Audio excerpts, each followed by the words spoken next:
El sexo entre humanos tiene más de 2 millones de años, pero ¿ha sido siempre igual? Las primeras referencias escritas proceden de una época en que las relaciones sexuales ya estaban estereotipadas. El matrimonio y los tabúes sexuales, así como las estrictas penalizaciones por transgredirlos, estaban firmemente implantados. Pero ¿cuándo sintieron los humanos por primera vez la necesidad de imponer unas normas?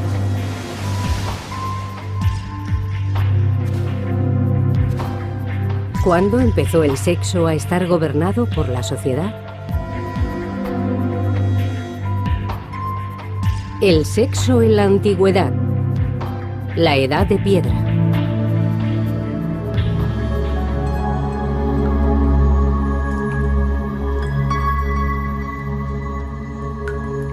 En este programa seguiremos el progreso del Homo sapiens desde su aparición hasta los primeros asentamientos e intentaremos averiguar cómo fue evolucionando la sexualidad humana.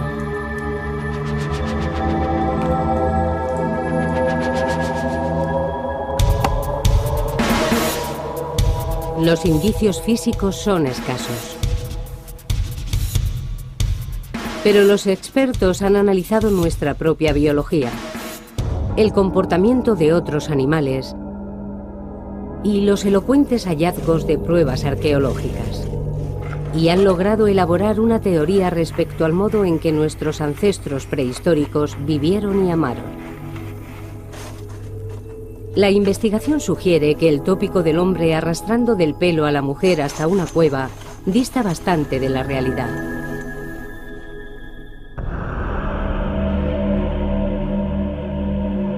Hace 26.000 años, 10.000 años después de la muerte del último neandertal, un reducido grupo de humanos primigenios ejecutó un extraño ritual.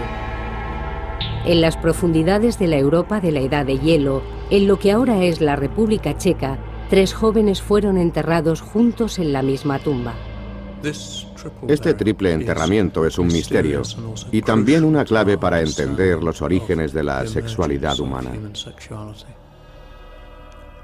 Si pudiéramos comprender qué sucedió aquí, ampliaríamos significativamente nuestros conocimientos acerca de este tema.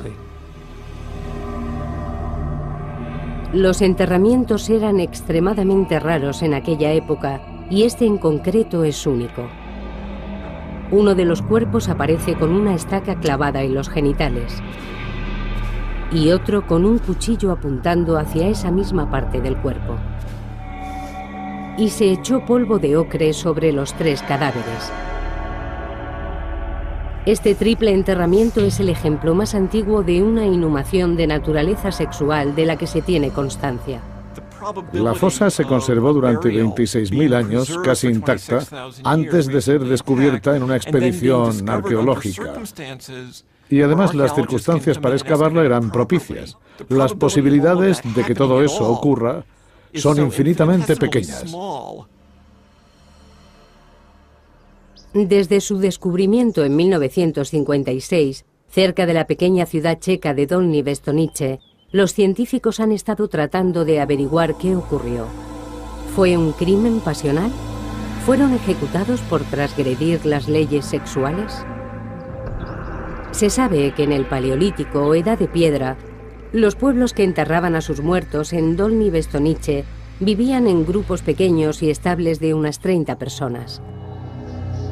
Dedicaban el tiempo a cazar y a buscar comida, y por la noche dormían guarecidos en tiendas junto a hogueras de carbón.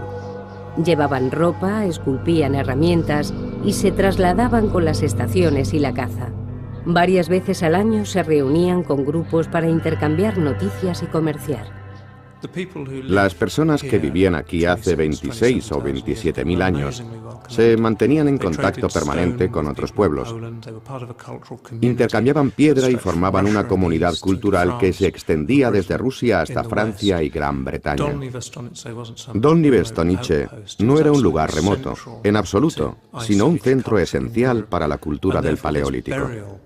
Por eso este enterramiento constituye un hecho de gran relevancia en el proceso de formación de la sociedad europea. Hasta 1996, el profesor Eric Trinkaus no pudo someter a los esqueletos a un análisis completo de pruebas anatómicas y forenses. Descubrió que sus edades oscilaban entre los 17 y los 23 años, la época de plenitud reproductiva. Y también averiguó que los cadáveres de los laterales eran sin duda hombres, pero el de en medio resultaba más difícil de clasificar. Si nos fijamos en la cara, parecen los rasgos finos de una mujer. Y si observamos el tamaño y la fortaleza de la pelvis, también diría que es una mujer. Pero si aislamos la pelvis y examinamos su forma y otros detalles, también podría pertenecer a un hombre. La conclusión más probable es que se trate de una mujer. Pero en tal caso hablaríamos de una mujer que no ha parido nunca.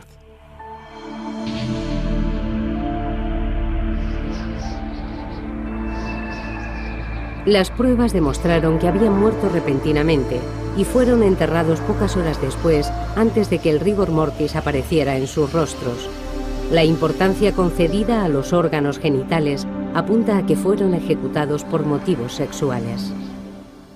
Estos 3 jóvenes murieron juntos y fueron enterrados juntos. Seguramente también los mataron juntos. Puede que los envenenaran porque la sociedad no pudiese tolerar su conducta.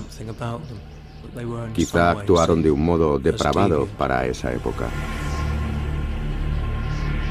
Pero ¿qué horrible acto pudieron cometer?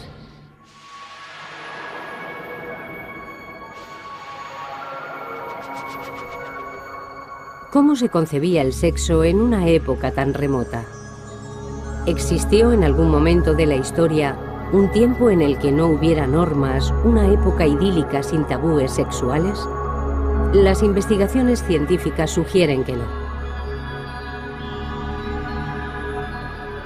La prueba más temprana y mejor preservada del sexo prehistórico son nuestros propios cuerpos. Hace 5 millones de años, los humanos empezaron a diferenciarse de nuestros parientes primates más cercanos. Hace unos 3,5 millones de años, iniciamos nuestra andadura sobre 2 piernas. Hace 100.000 años, los hombres y las mujeres empezaron a asemejarse a nosotros. Y hace 26.000 años, la época en que se produjo el triple enterramiento, nuestros cerebros eran exactamente del mismo tamaño que ahora. Debemos ser conscientes de una cosa. No podemos pensar en nuestros antepasados como en los picapiedras. Si hubieran sido unos seres estúpidos, nosotros no estaríamos aquí.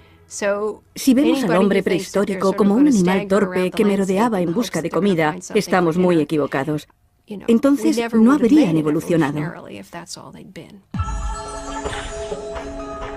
El hecho de que ya se parecieran a nosotros nos da una pista de cómo harían el amor. Seguramente, el modo en que nuestros ancestros mantenían relaciones sexuales hace 100.000 años se parecía mucho al nuestro. Cuando decimos que eran anatómicamente modernos, nos referimos a que su morfología sexual, sus penes y sus vaginas, coincidían con la de los actuales. Hay una especie de chimpancés, los bonobos, que copulan frente a frente. Así que es probable que nuestros antepasados hicieran el amor como lo hacemos nosotros.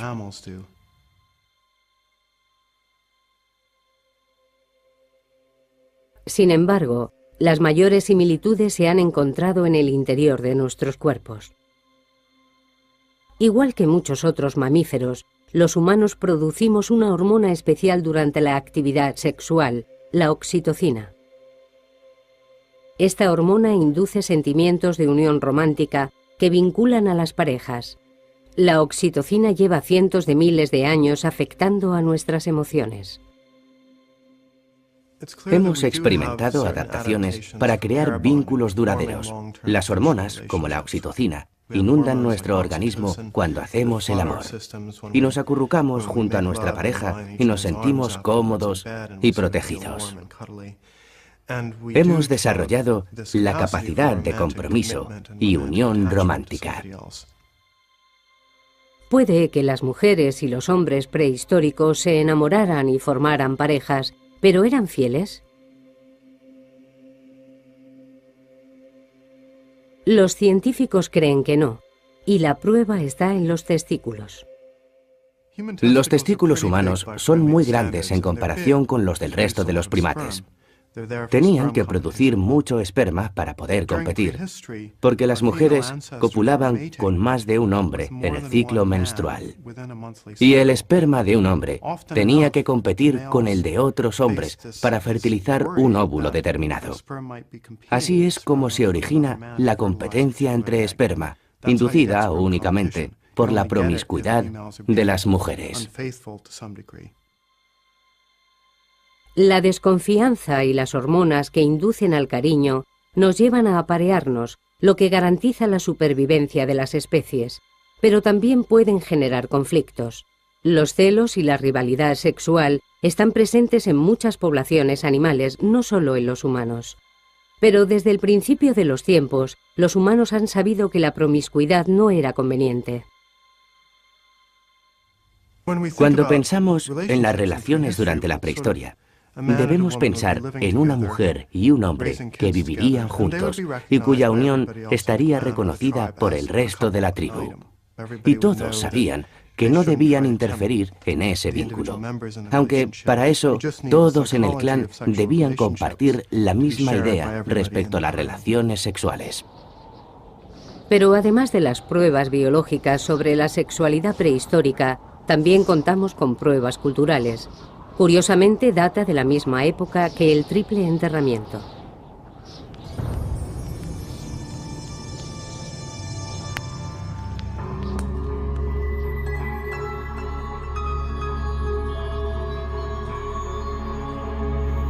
Un arqueólogo encontró este pequeño objeto en la orilla del Danubio, en 1908.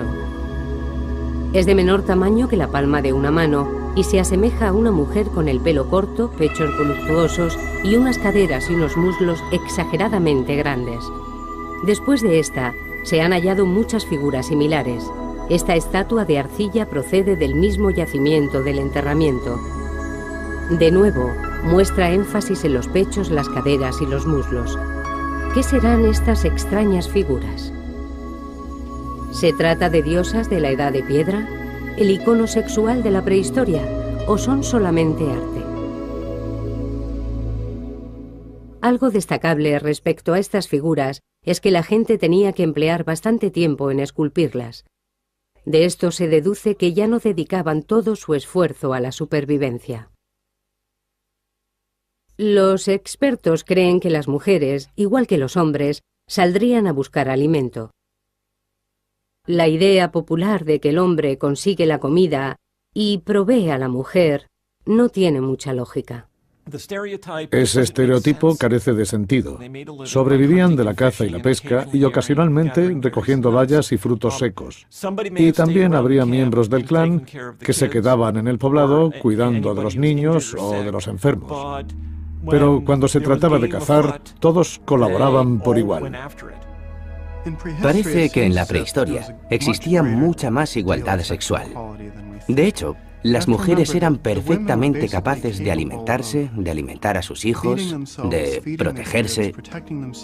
Vivían en grupos unidos y se desenvolvían muy bien sin los hombres. No los necesitaban tanto, y eso les concedía muchísimo poder. Los estudios sobre grupos cazadores y recolectores también apuntan a la igualdad. En las sociedades recolectoras se da un nivel de igualitarismo razonable. Si alguien no estaba conforme con la organización de las tareas, siempre podía optar por irse, buscar otra tierra cerca del agua o de otros pastos y vivir felizmente allí. En la prehistoria, la voz de los hombres tenía el mismo peso que la de las mujeres. Era un mundo en el que imperaba la igualdad social y sexual. Sin embargo, dicha igualdad no se refleja en el arte del periodo prehistórico. Actualmente tenemos constancia de 200 de estas figurillas. Las hay de muchos tipos y materiales. Algunas, como esta, están hechas de piedra caliza, y hay otras esculpidas en marfil de hace 20 y 30.000 años. Han sido encontradas desde Rusia hasta Francia, pero puede que solo estemos ante la punta del iceberg. Seguramente haya por descubrir muchas decenas de miles de estas figuritas más.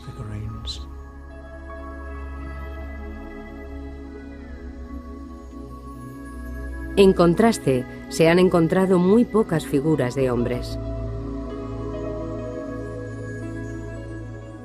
Una de las primeras figuras masculinas, y sabemos a ciencia cierta que es un hombre porque posee pene, tiene un agujero en el torso que le atraviesa hasta la columna vertebral y presenta otro agujero en la cabeza. Son los restos de un muñeco. Es una de las primeras representaciones de un hombre y se trata de una marioneta. Resulta curioso.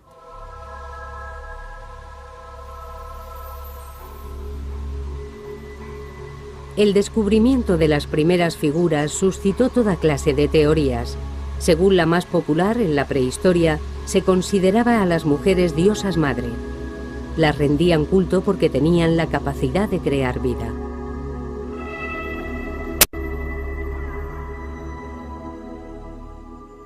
El milagro en el cuerpo de la mujer era obvio. No le pasaba lo mismo al hombre. La fuerza de la vida no existía, o no era tan evidente en el cuerpo del hombre. Veían los genitales colgantes, pero no establecían relación directa entre ellos y el proceso de nacimiento, muerte y renacimiento. Y la gente de la Edad de Piedra sentía la necesidad de poseer un símbolo tangible al que venerar. Eso podría haberlos llevado a imaginarlo con forma de mujer.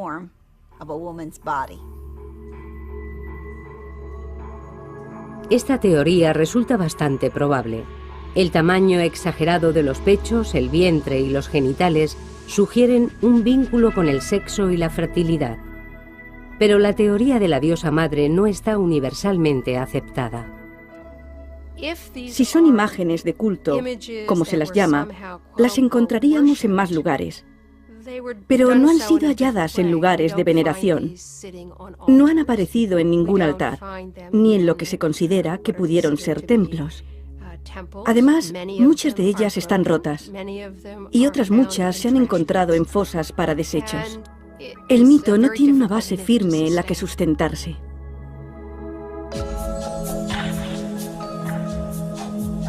Esas dudas han conducido a otra teoría. Quizás solo reflejaban el canon de belleza de la Edad de Piedra. La mayoría de los especialistas que las han estudiado son hombres y han interpretado las figuras desde su punto de vista. Algunos infieren que al ser mujeres y estar desnudas, debían ser una representación del icono sexual.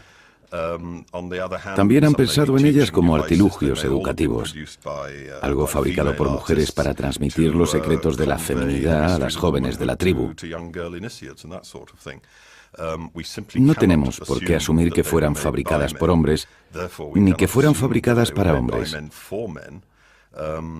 De ahí que sea tan complicado atribuirles una función. Tal vez no sean diosas madre ni iconos sexuales, pero sin duda lo que no muestran constituye una pista tan elocuente como lo que muestran. Se ve que prestaron mucha atención al detalle en los atributos sexuales. La vulva, el pecho. Se diferencian perfectamente los labios e incluso muestran una hendidura que señala la posición del clítoris. En cambio, carecen completamente de rostro. Quizás hace 25.000 años asistimos por primera vez a la creación de la categoría sexual. En este momento se empieza a ver a las mujeres como categoría sexual, no como personas individuales sexuadas, y tampoco como representación de un individuo que era amado por sí mismo y por sus virtudes. Eran simplemente un objeto de deseo, algo sin voluntad propia, algo que se podía poseer y con lo que se podía comerciar, algo sin rostro. Si Taylor tiene razón, las Venus indicarían que por primera vez la función sexual de las mujeres tiene prioridad sobre su función como individuos. Y este concepto esencial ha sido reflejado en más representaciones, como los grabados en las paredes de las cuevas durante ese mismo periodo. Cuando a principios del siglo XX los arqueólogos encontraron estas figuras, no dudaron en identificarlas como vulvas femeninas. Les han dado nombres extraños, como vulvas estilizadas, vulvas esquemáticas, vulvas inacabadas, incompletas y muchas otras denominaciones. Incluso se llegó a interpretar una única línea grabada en la pared como la hendidura aislada de una vulva. Todo esto nos dice mucho más de los intérpretes que de las personas que esculpieron las figuras. Los problemas que vemos en la prehistoria son los que nosotros mismos proyectamos, porque pensamos que siempre ha sido igual. Estamos aplicando la perspectiva del presente al pasado. Pero a pesar de las dificultades para interpretar los artilugios antiguos, los expertos creen que hace unos 25.000 años se produjo un cambio en la historia humana, y a partir de entonces se vio a la mujer como un objeto y no como a una igual. ¿Pero por qué sucedió? La pista más clara la aporta Dolní Věstonice, el lugar donde se llevó a cabo el triple enterramiento.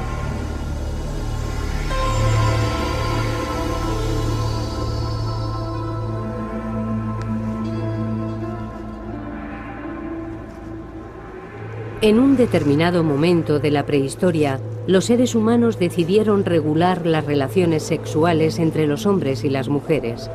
¿Pero por qué tuvieron esa necesidad?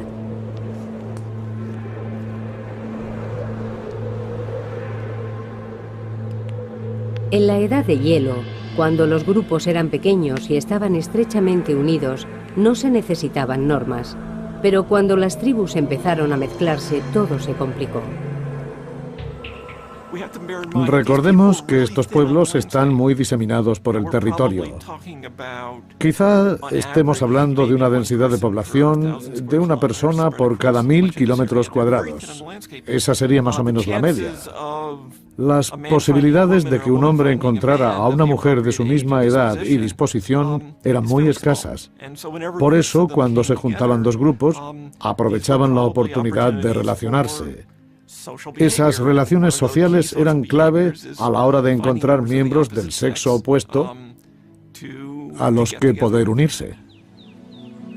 La colina en la que se realizó el triple enterramiento era uno de los puntos de encuentro más populares de Europa.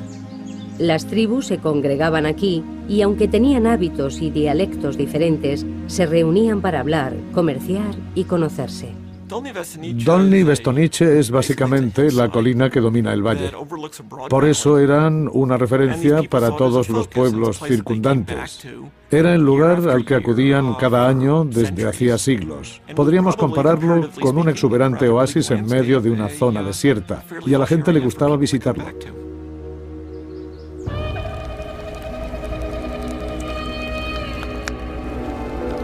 Las reuniones en la colina constituirían un acontecimiento de gran relevancia. Era una oportunidad de conocer a otras personas y de unirse a ellas. La gente se congregaba aquí en considerables multitudes para las ceremonias de búsqueda de pareja o para cualquier otro tipo de celebración. Era un sitio de agregación, como se los conoce técnicamente. Es un término arqueológico que designa estos lugares, donde los pueblos permanecían un tiempo y realizaban actividades sociales.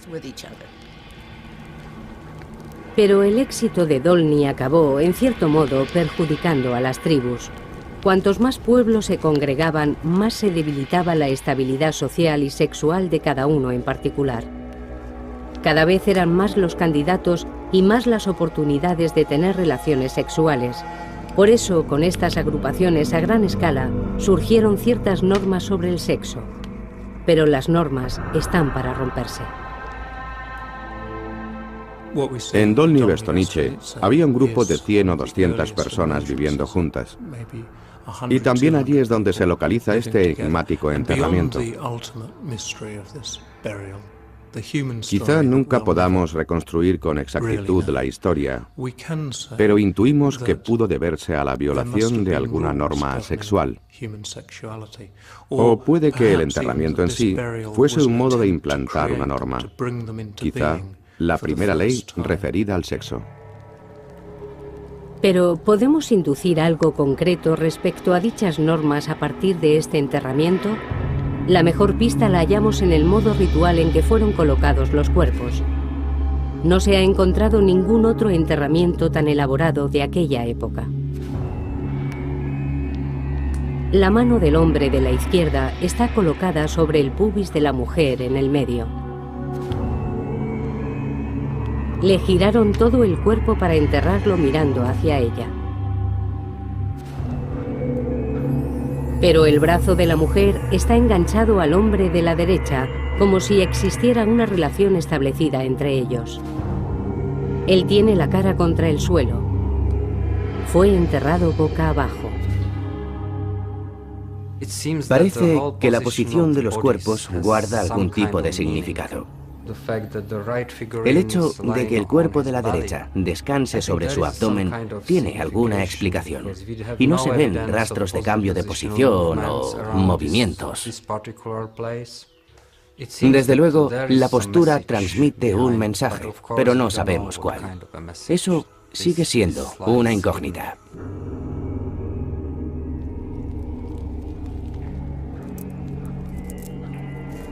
En torno al cuerpo de la izquierda vemos algunas conchas como elemento decorativo, y también le clavaron una estaca de madera en los genitales. Echaron ocre rojo sobre las tres cabezas, un polvo de óxido de hierro. Se utilizó en las tumbas y en las pinturas de las cuevas durante toda la Edad de Piedra. En este caso parece aludir a algo sexual. También la zona púbica de la mujer está cubierta con este polvo. La cabeza del hombre de la izquierda muestra una segunda capa de ocre rojo y un diente de lobo. Aquí se ve una especie de costra. Es del individuo de la izquierda. Una gran corteza de polvo rojo y el diente agujereado de un animal. Obviamente, todo esto fue premeditado y tenía alguna intención.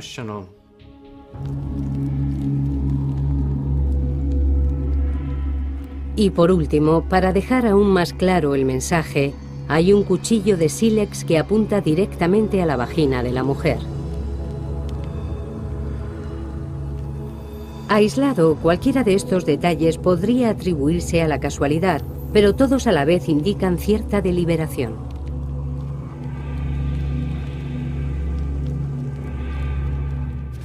La teoría más probable es que el hombre de la izquierda es un intruso en la relación de los otros dos. Quizás se tratase de un violador o de un amante. En todo caso, este hallazgo sugiere que las parejas eran reconocidas socialmente. Si una mujer era infiel o si otro hombre intentaba romper esa unión, eran asesinados y posteriormente mutilados. Después se hacía un enterramiento ritual. Este triple enterramiento es el presagio de lo que ocurrirá en el futuro. La evolución de la sociedad hace que el individuo como tal vaya perdiendo terreno. Esta tumba debe completarse como una obra de teatro que pretendía aleccionar a la gente. Si esa es la verdadera interpretación del enterramiento, parece que la vida sexual de nuestros ancestros no se regía por la procreación, pero tampoco era un ideal de libertad sexual. Antes de los primeros asentamientos y de la existencia de las primeras ciudades, ya se implantaban normas y castigos para los transgresores, y a medida que crecían las comunidades, las normas se hicieron cada vez más necesarias.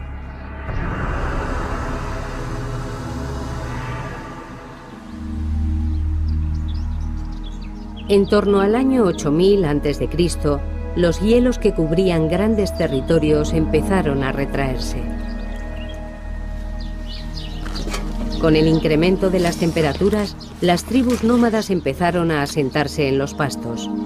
En lugar de recoger frutos, bayas y grano, domesticaron a los animales y plantaron sus propios cultivos.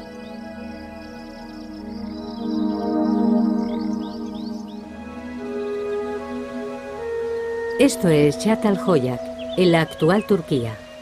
Fue la primera ciudad del mundo. El efecto que este lugar produjo en la vida sexual del ser humano se ha prolongado hasta nuestros días. En esta ciudad, construida sobre el lecho de un antiguo lago y atravesada por 2 ríos, vivían cerca de 10.000 personas. Una pintura de este territorio representa el primer mapa de la historia de la humanidad. Muestra Çatalhöyük a los pies de un volcán. Los grupos de casas estaban tan próximos que de pronto todo el mundo tenía vecinos. Ahora puede ser difícil de imaginar porque todos vivimos en ciudades y llevamos vidas muy organizadas, pero creo que aquel fue uno de los momentos más importantes del desarrollo humano. Las generaciones sucesoras fueron construyendo sus casas encima de las anteriores, dejando a su paso estratos de ruinas de 20 metros de profundidad. Aquí estamos pisando casas neolíticas. Sí, es un túmulo. Höyük en turco. Es una pila de varias generaciones de casas de adobe y sus desechos. Se formó después de un largo periodo de tiempo. Estos primeros agricultores vivieron aquí más de 700 años y después abandonaron el lugar. Podría decirse que en Çatalhöyük regían normas sobre el sexo y la reproducción diferentes a la de los cazadores-recolectores. Creo que en la práctica debía de haber diferencias considerables. Las excavaciones empezaron hace 25 años y solo se ha desenterrado la 1/4 parte del yacimiento. Esta es una de las casas excavadas. Es fantástica. Extraordinaria. Todavía se aprecia la escayola blanca en la pared. Los sucesivos ocupantes renovaban las capas de escayola de temporada en temporada. Las excavaciones de Turquía revelan la gran influencia de la vida sedentaria en el ser humano. Es magnífico. No creo que la gente mantuviera relaciones sexuales en los refugios que construían anteriormente. Además, los cazadores-recolectores vivían en pequeñas comunidades de 30 personas y se conocían todos personalmente. Sin embargo, aquí tenemos una ciudad de 3.000 individuos, llena de espacios privados y sin ventanas. Solo hay esta pequeña abertura en el techo. Da la sensación de que es un lugar privado y no privado a la vez. Está escondido pero no aislado.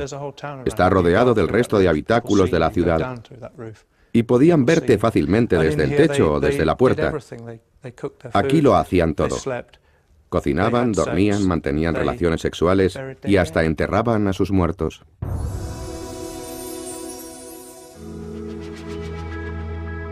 Si las congregaciones en Dolní Bestonice ya provocaron ciertos problemas, la convivencia en un asentamiento permanente sería aún más difícil.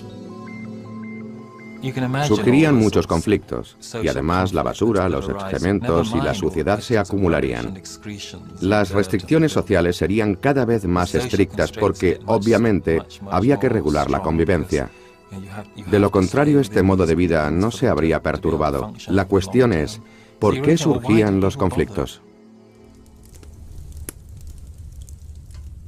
En Çatalhöyük, el uso del espacio estaba muy regulado. Había lugares separados para los vivos y para los muertos, para los adultos y para los niños, para los hombres y para las mujeres. El interior de las casas estaba específicamente dividido, lo cual sugiere normas muy complejas. Normas que surgen en el plano de las grandes ciudades y que debían de ser muy estrictas. Dictaban lo que se podía hacer en la ciudad como conjunto y también lo que estaba permitido en el ámbito privado. El arte de Çatalhöyük transmite mensajes muy claros. En las paredes de escayola se esculpieron cabezas de toros y carneros. Por las noches sus cuernos resplandecían a la luz del fuego. Desde arriba los observaban terribles criaturas de afilados colmillos. Un grabado muestra a una mujer con las piernas abiertas y un pene apuntando a su vagina. Hay también un grabado de una mujer desnuda sentada entre dos leopardos. Algunos arqueólogos lo interpretan como un símbolo de la fertilidad, otros como la representación del poder de la sexualidad femenina. Y esta es una de las piezas más enigmáticas: dos pechos con sendos picos de buitre a modo de pezones. No obstante, puede que estas imágenes fueran el último vestigio de la igualdad y el poder de la mujer. En la transición desde la vida nómada a la vida en las ciudades, se observa un cambio en el papel de la mujer. Eran iguales a los hombres y pasaron a ser sus posesiones.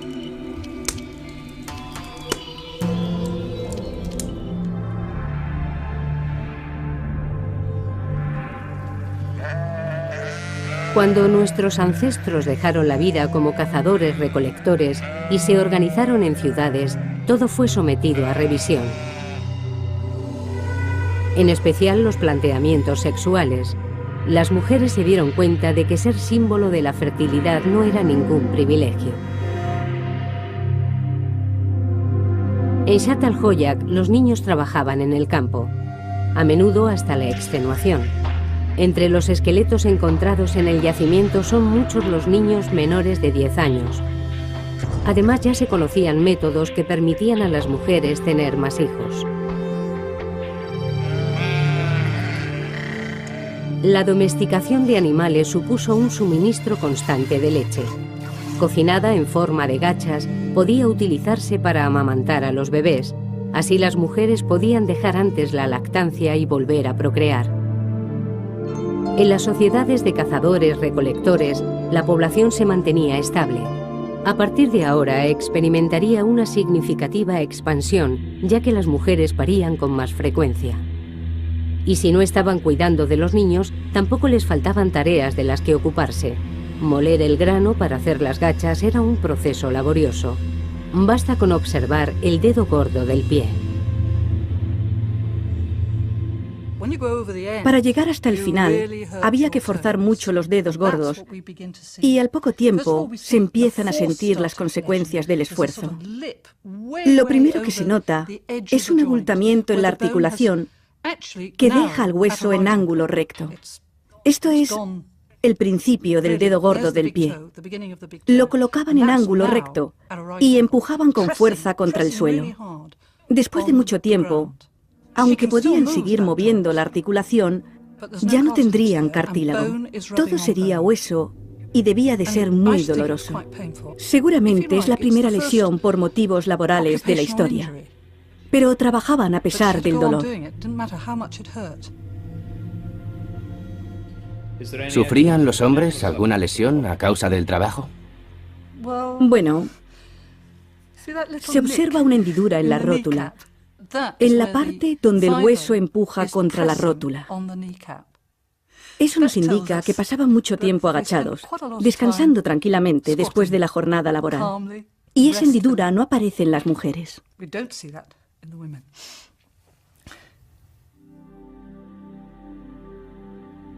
Si la vida nómada se caracterizó por cierto nivel de igualdad entre los sexos, dicha igualdad no tardaría en desaparecer. Las mujeres se convirtieron en máquinas de moler y criar. Hay pruebas que apuntan incluso a que su vida sexual también quedó marcada por la tradición. Obviamente es imposible saber con certeza las posturas que adoptaban para hacer el amor. Pero aquí en Zhat al-Hoyak se generalizó un mismo tipo de arquitectura, un mismo tipo de decoración, un mismo tipo de dieta, y por lo tanto es probable que también se generalizaran las posturas sexuales. Ignoramos qué postura se implantaría, pero mi teoría es que las mujeres no se colocarían encima. En esta época se les exigía ser más prolíficas que nunca y cuidar después de los niños. Habían perdido su parcela de poder, así que tal vez las obligaban a ponerse a cuatro patas como los animales que domesticaban. Algunas de las figuras sugieren esta posición. Çatalhöyük representa una de las primeras fases de la evolución neolítica, una revolución que tuvo su efecto en el modo de vida, pero también en el pensamiento. Los nómadas poseían un cuchillo, un hacha y unas cuantas aptitudes, pero la agricultura aumentó el interés por los bienes materiales. Los cultivos, los animales y la tierra se convirtieron en propiedades que había que conservar y legar después de la muerte. Los hombres quieren asegurarse de que su tierra es heredada por los niños que llevan sus genes. Por supuesto, aún no entendían nada de genes, pero sí de la paternidad, y eran muy protectores con sus mujeres. Improvisaban toda suerte de velos, y surge un intenso deseo por controlar la sexualidad femenina.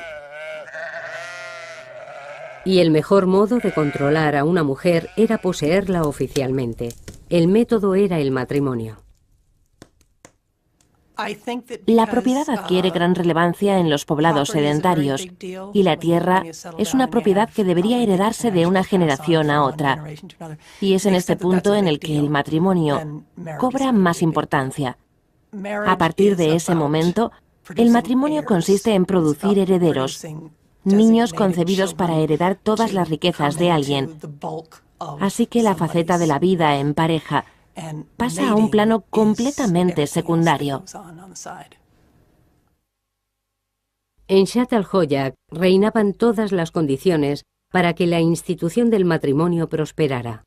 Las mujeres aún eran el símbolo de la fertilidad, pero esa fertilidad podía ser poseída igual que una oveja o una fanega de maíz. Las nuevas comunidades agrícolas crean el concepto de propiedad. Por primera vez se puede poseer una casa que se ubica en un lugar determinado. Estos son los estratos de casas construidas unas encima de otras. Eran propiedad de un linaje o de una familia, por eso los enterramientos se hacían bajo el suelo de cada estrato. Así marcaban la propiedad. Pertenecía a las personas que vivían en ella.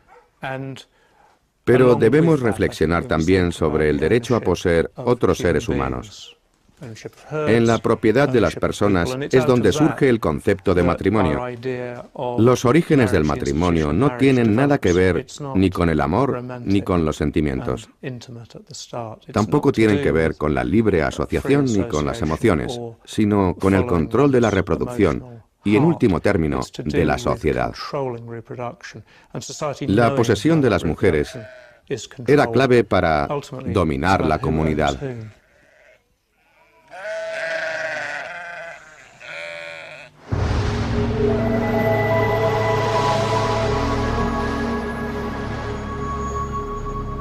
Al final, la mayor parte de los pueblos decidieron asentarse, pero no todos al mismo tiempo. Hubieron de pasar otros 5000 años para que los asentamientos llegaran a las Islas Británicas, y para entonces los conceptos de propiedad y matrimonio ya estaban firmemente establecidos. Uno de los asentamientos neolíticos mejor conservados del mundo está en las Orcadas, en la costa de Escocia. Data del año 3000 a.C. No obstante, comparado con Çatalhöyük, Şarabrey es diminuto. Su población fija se estima en menos de 100 personas en un periodo de 600 años. El yacimiento fue descubierto en 1850, cuando una fuerte tormenta levantó la capa de tierra que cubría una comunidad de 10 casas. Cuando se empezaron a levantar las primeras casas en este lugar, en las Orcadas y en otras partes del mundo, había pueblos que llevaban 5000 años asentados, como en Egipto y Oriente Próximo.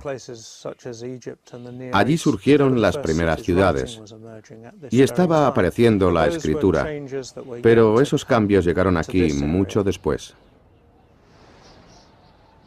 Seguramente los pobladores provenían de la parte continental de Escocia.